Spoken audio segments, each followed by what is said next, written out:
میرے پورے مسلمانوں سے اپیل یہ ہے کہ ہم تمام کو ایک پالیسی اور ایک اصول بنانا چاہیے کہ ہمارے مسجدوں میں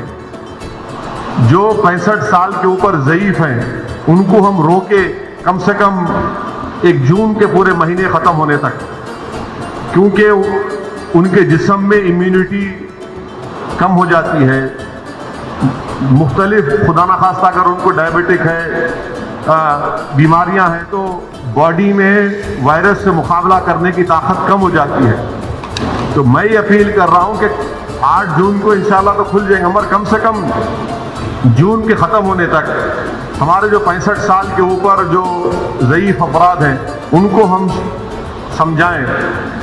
ان سے ریکویسٹ کریں کہ کم سے کم جون کے ختم ہونے تک آپ تھوڑا مسجد کو مت جائیے، گھر میں نماز پڑھیے۔ جو نوجوان ہیں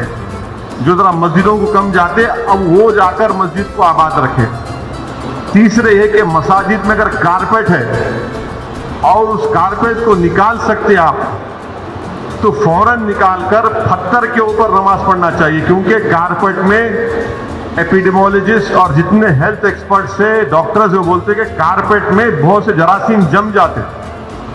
اور اس سے ہو سکتا ہے کہ خدا نخواستہ کسی کو وائرس لگ سکتا۔ تو چوتھی بات کام ہم کو یہ کرنا چاہیے کہ مساجد میں بیت الخلاء اور وضو کا انتظام نہ رکھیں،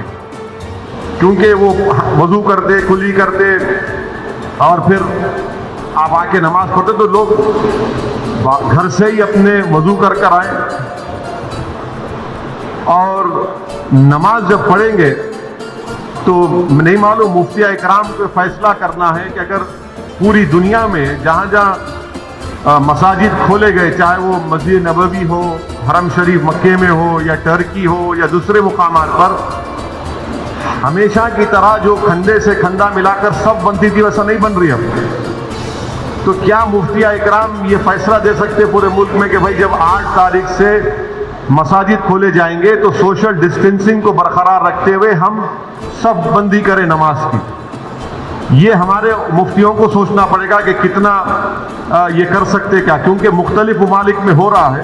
تو میں تو گزارش کروں گا ہمارے علماء سے کہ وہ بھی اس کا فیصلہ کر لیں، مگر دوسرے جو 4 چیزیں میں کہا ہوں اس پر یقیناً غور کریے آپ۔ میں کسی سے نہیں کہہ رہا ہوں کہ مسجد کو مت جائیے،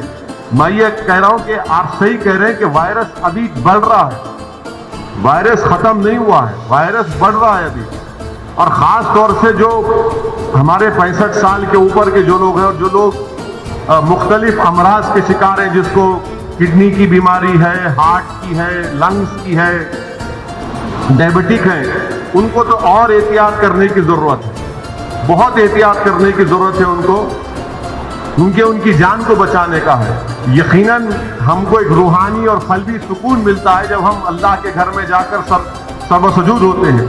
مگر اسلام کی اہم تعلیمات بھی ہے کہ جان بچائیے، اور اگر خدا نہ خواستہ کسی کو